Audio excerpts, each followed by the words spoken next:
Ao longo do estudo da fisiologia, você deve ter notado que em todos os sistemas, digestório, respiratório, circulatório e até mesmo urinário, houve a participação de substâncias que estimularam funções, que comandaram funções, que controlaram funções.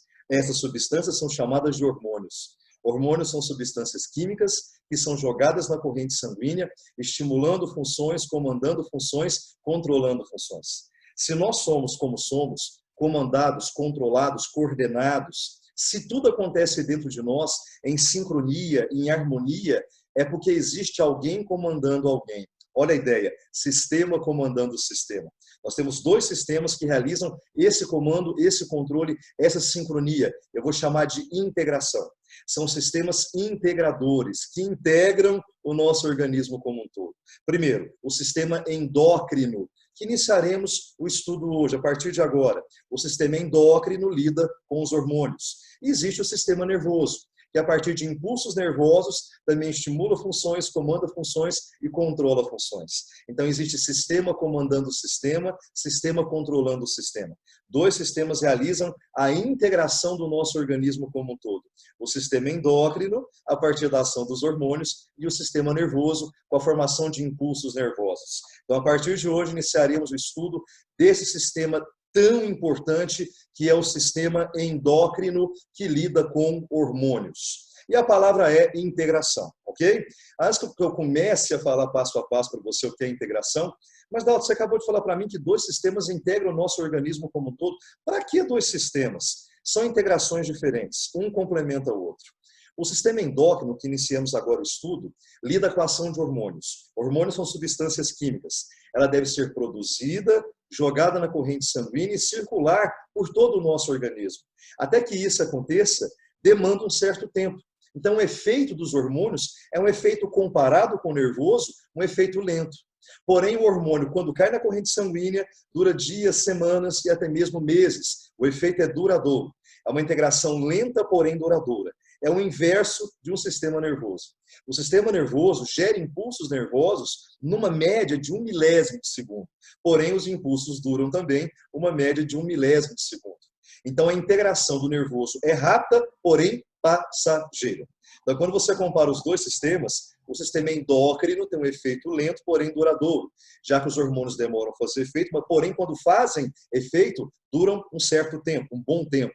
Comparado com os impulsos nervosos provenientes do sistema nervoso, que o efeito é rápido, porém o efeito é passageiro, certo? Então a integração feita pelos hormônios é uma integração lenta, porém duradoura. Mas o que são hormônios? Hormônios são chamados de mensageiros químicos. Por que hormônios são chamados de mensageiros químicos? Porque são substâncias químicas jogadas na corrente sanguínea.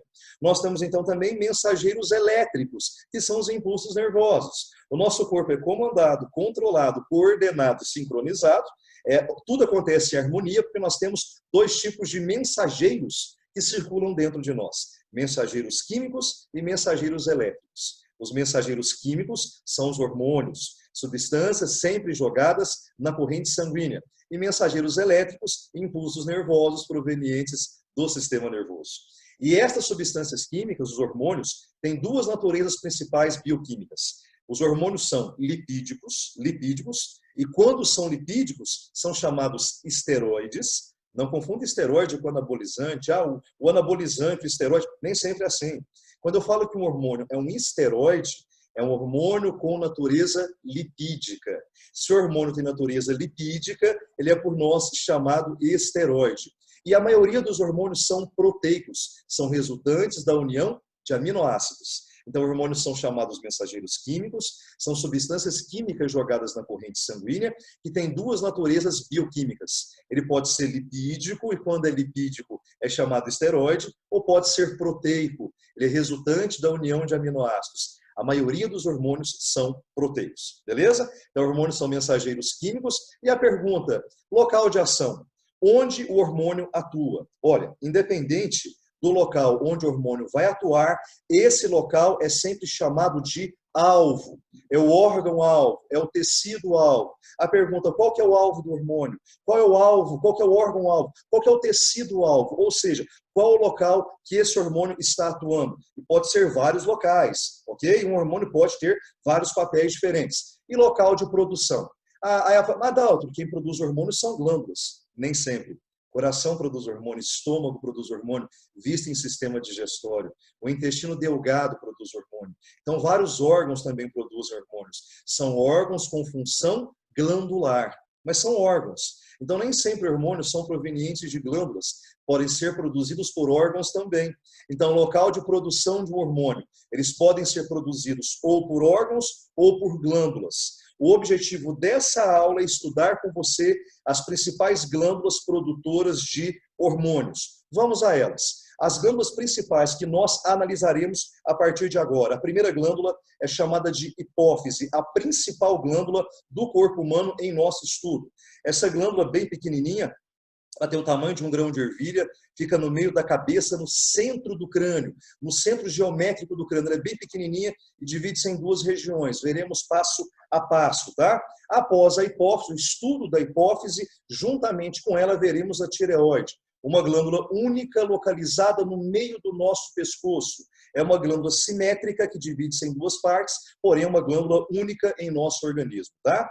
Ao lado da tireoide, sobre a tireoide, nós temos 4 outras glândulas que são chamadas de paratireoides. Para, ao lado, em cima, são as paratireoides. Temos ainda as glândulas adrenais, também chamadas suprarrenais. Por que supra? Em cima dos rins. Então, nós temos os 2 rins e nós temos glândulas em cima de cada rim. Em cima do rim, suprarrenal, também chamada adrenal. E, por último, veremos as glândulas que vão atuar nos aparelhos reprodutores. Antes disso, o pâncreas, que fica atrás do estômago, parece um pimentão lindo, adoro pâncreas, muito legal, tem a ver com a diabetes. E por último, então, os ovários em aparelhos reprodutores e por último, os testículos dentro da bolsa ou saco escrotal. Ok? Então, na verdade, o nosso estudo envolve várias glândulas. É um estudo longo, é um estudo com muita teoria, com muita informação. É necessário que você leia de forma repetida, de forma cansativa, para que possa memorizar e decorar a nomenclatura de cada hormônio e entender cada papel, cada função que esses hormônios vão exercer.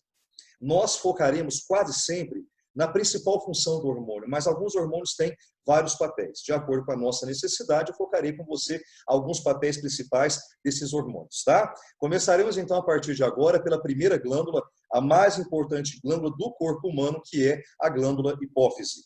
Essa glândula hipófise tem o tamanho de um grão de ervilha, desse tamanhozinho. Você já viu grão de bico? Não parece um grão de bico, bem pequenininha, fica no centro geométrico do crânio, ligado a uma região do sistema nervoso chamada hipotálamo.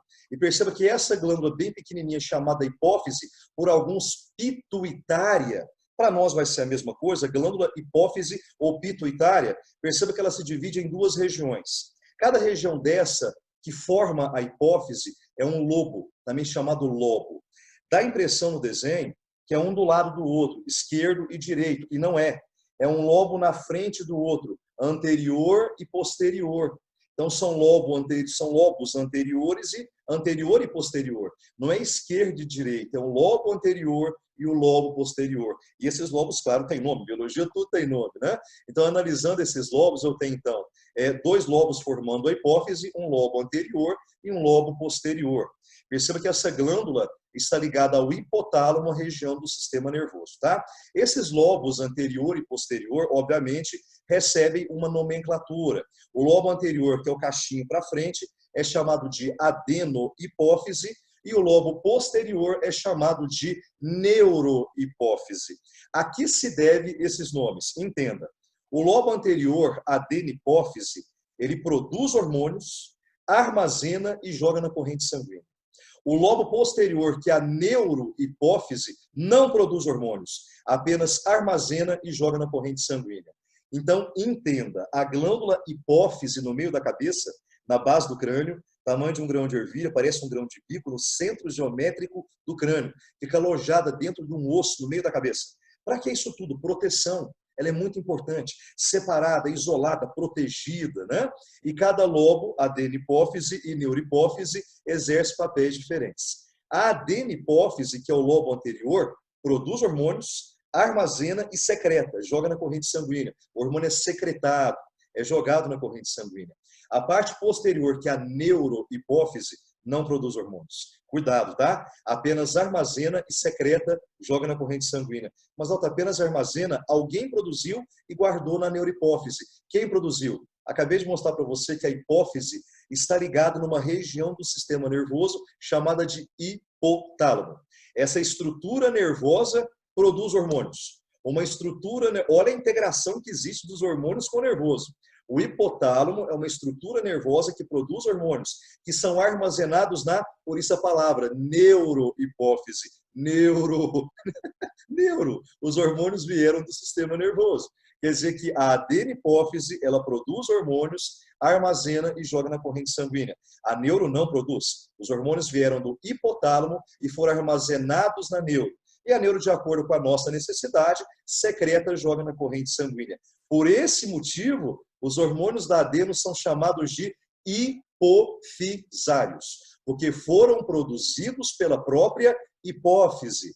Os hormônios da neuro são chamados de hipotalâmicos, porque são produzidos pelo hipotálamo e armazenados na neurohipófise, certo? Quer dizer que a adenipófise produz, armazena e joga no sangue. Hormônios hipofisários. E a neuro, os hormônios vieram do sistema nervoso. Neuro são hormônios hipotalâmicos, produzidos pelo hipotálamo e armazenados na neuro e secretados na corrente sanguínea de acordo com a nossa necessidade. Vamos aos hormônios, e não são poucos hormônios, tá?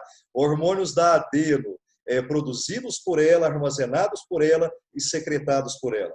STH, TSH, ACTH, FSH, LH e prolactina. Claro, a maioria são siglas que devem ser entendidas, memorizadas e também decoradas, obviamente. Hormônios da neuro que vieram do hipotálamo, o ADH e a ocitocina. Entenda, são siglas. É necessário que você memorize as siglas e o significado de cada sigla. Beleza? O primeiro é o STH. Vou colocar na telinha para você. O STH, entenda, é chamado somatotrófico ou a palavra somatotrofina. Terminou com trófico ou trofina, esse hormônio foi produzido pela hipófise. Nem sempre vai terminar com trófico ou trofina, ou até mesmo tropina. Mas terminou com trófico ou trofina, nomenclatura, esse hormônio foi produzido pela hipófise, ou seja, veio da adenipófise. Então, STH é chamado somatotrófico ou somatotrofina, popular do crescimento. Você chama de GH. Vamos colocar na tela um por um, passo a passo, tá? Quer dizer que o STH é chamado de somatotrófico ou somatotrofina, popular hormônio do crescimento ou GH. Veremos passo a passo, hormônio por hormônio, tá? O TSH é chamado tireotrófico ou tireotrofina. Perceba o nome do hormônio, tireotrófico, porque ele atua na tireoide. Aí chegou onde eu queria bater um papinho com você. Porque a hipófise é chamada a glândula mais importante do corpo humano, porque a hipófise comanda as outras glândulas. Glândula comandando glândula, glândula estimulando glândula. Nem todas, mas a maioria das glândulas são comandadas, estimuladas pela hipófise.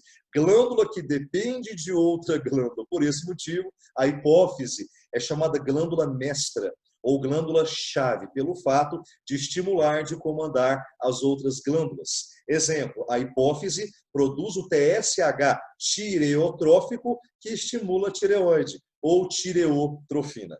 Entendemos? Continuando, próximo hormônio, ACTH. O ACTH é chamado adrenocorticotrófico ou adrenocorticotrofina, porque atua nas adrenais, também chamadas suprarrenais, glândulas que nós encontramos em cima dos rins. O FSH é chamado de folículo estimulante e o LH, luteinizante. Esses dois hormônios, FSH e LH, folículo estimulante e luteinizante, eles atuam ambos no testículo e nos ovários. Testículos e ovários são glândulas sexuais. Toda glândula sexual é chamada gônada. Olha só a nomenclatura. O que é uma gônada? A gônada masculina, a gônada feminina. Gônada é uma glândula sexual.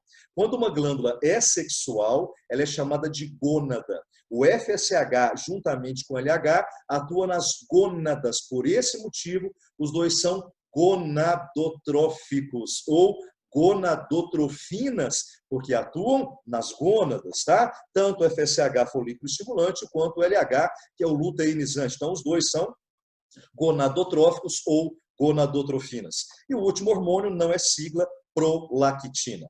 A neurohipófise, que armazena hormônios que vieram do hipotálamo, ADH antidiurético. Você deve estar lembrado que esse hormônio já passou por nós em sistema urinário. Esse hormônio ADH antidiurético atua no néfron, realizando reabsorção de água, reduzindo o volume de urina. Antidiurético. A água volta para o sangue, reduzindo o volume de urina. Já vimos anteriormente esse hormônio em néfron em sistema urinário. E esse hormônio ADH antidiurético pode também ser chamado de vasopressina. E, por último, ocitocina. Ok? A partir de agora, veremos passo a passo a função de cada hormônio. Eu vou seguir uma ordem lógica, cronológica, passo a passo, sem correria, sem pressa, porque se realmente eu te entendo perfeitamente, são muitas funções, mas em biologia, perfeição é a repetição. O Daltinho não gosta de repetir, pode perceber que eu não gosto, mas eu abro exceção, repito um pouco para você, para a gente poder gravar juntos toda essa teoria, tá? Vamos lá, passo a passo então. E eu vou começar com os mais fáceis, vou começar com os de baixo. A prolactina, que é o último da frente, e a ocitocina, que é o último de trás, tá? Prolactina, produção do leite, lácteo. O hormônio prolactina realiza a produção do leite na mulher, obviamente. Claro, esse hormônio também tem papéis do homem, para nós será irrelevante, tá? O hormônio prolactina, produção do leite, ele estimula a produção do leite na mulher após o parto normal ou cesárea. Entenda, existe um hormônio que estimula a produção do leite na mulher. Ele atua nas glândulas mamárias que começam a produzir o leite. Existe um hormônio que estimula a produção e outro hormônio que estimula a saída do leite. Mas dá outro hormônio que estimula a saída? Sim, que estimula a ejeção do leite, a saída do leite. Esse hormônio é proveniente da neurohipófise, da parte posterior. É o hormônio ocitocina. Então, entenda, enquanto a prolactina da adenipófise, que é o lobo anterior da hipófise, produz a prolactina, que estimula a produção do leite, o hormônio ocitocina ejeta o leite. Ele estimula a saída do leite. A pergunta, mas Daltro, como?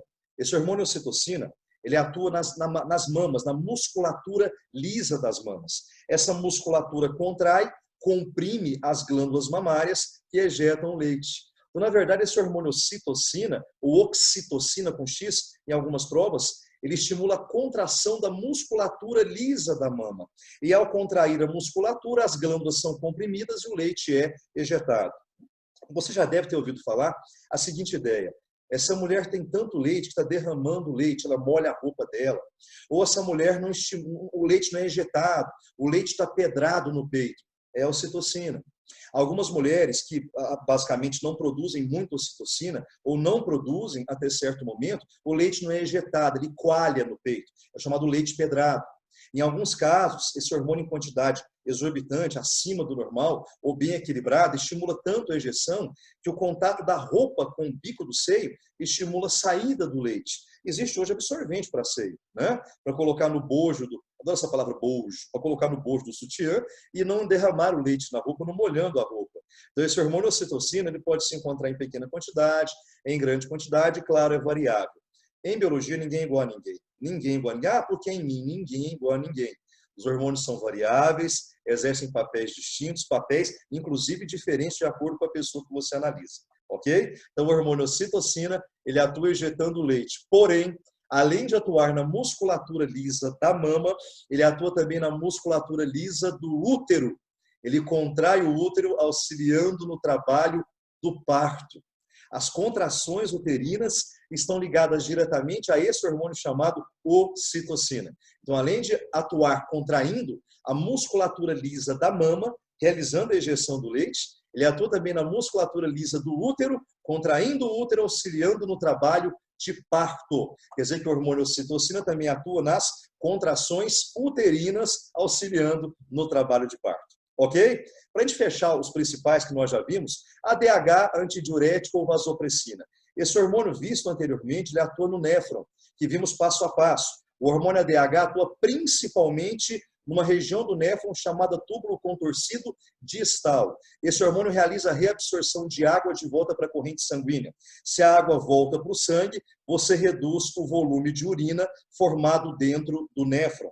Então, esse hormônio chamado ADH atua no néfron, principalmente no túbulo contorcido ou contornado distal, realizando reabsorção de água de volta para a corrente sanguínea. Se a água volta para o sangue, nós reduziremos, então, portanto, o volume de urina. Ok? Fechamos alguns principais. Mais um. Eu vou começar agora com o começo da lista. O hormônio do crescimento, que é o popular GH ou STH, ok? Então, STH, somatotrófico ou somatotrofina, popular do crescimento, que é o GH. Lembrar que esse hormônio vem da adenohipófise. Ele é produzido pela adenihipófise, secretado, liberado pela adenihipófise. STH, não confunda com TSH, viu? STH, somatotrófico, também chamado somatotrofina, ou do crescimento, popular GH. A pergunta é, já que esse hormônio é do crescimento, ele atua onde em você? Pensa, qual que é o alvo dele? Qual que é o órgão-alvo? Qual que é o tecido-alvo? Não é crescimento? Ele atua nos ossos, nas cartilagens, nos tendões, nos ligamentos, na musculatura, ele atua no corpo inteiro. É crescimento, né? Então, STH, somatotrófico, somatotrofina ou do crescimento, popular GH, ele atua no corpo como um todo, estimulando o crescimento, obviamente. O que nos interessa? O que acontecerá na falta desse hormônio e no excesso desse hormônio, ok? Quando falta, é uma hipofunção. O excesso dele é uma hiperfunção. Nós abordaremos essa ideia em todo o estudo do sistema endócrino. Caso eu fale para você, qual é a hipofunção? Hipo quer dizer pouco, a falta desse hormônio. Qual é a hiperfunção? Hiper, muito, ou seja, o que acontece no excesso desse hormônio. Ok? Então, quer dizer que o hormônio do crescimento, eu posso ter duas ideias principais para esse hormônio. A hipofunção, a falta desse hormônio, e a hiperfunção, o excesso desse hormônio. A falta desse hormônio leva a um quadro chamado nanismo, ou porte de anão. Não é pessoa baixa, é extremamente baixa. É o anão propriamente dito. Existem vários tipos de nanismo. O que você mais conhece realmente é o anão, ou porte de anão ou nanismo, tá? Perceba, de acordo com a figura, são imagens, são pessoas que você conhece no dia a dia. Então, isso é um nanismo. São pessoas realmente de baixa estatura, tá? O excesso, você fala assim, ah, Dalton, o excesso é um gigante. Não. Depende de quando o excesso acontece. O excesso pode acontecer do nascimento, na infância até a adolescência ou na fase adulta. Então, quando eu falo excesso do GH, do STH, excesso hiperfunção do hormônio do crescimento.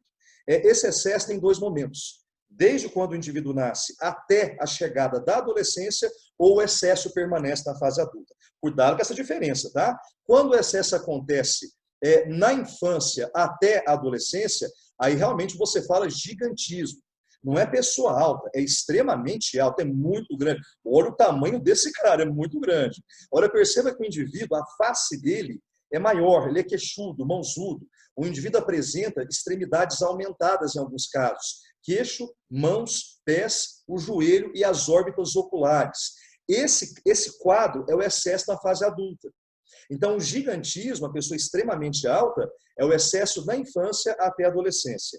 Se o excesso permanece na fase adulta, eu tenho crescimento das extremidades ósseas. Queixo, mão, pé, joelho e órbitas oculares. Tá? Esse excesso na fase adulta, com crescimento das extremidades, é chamado de acromegalia. Então, não confunda o gigantismo, que é o excesso da infância até a adolescência, e a acromegalia, que é o excesso na fase adulta.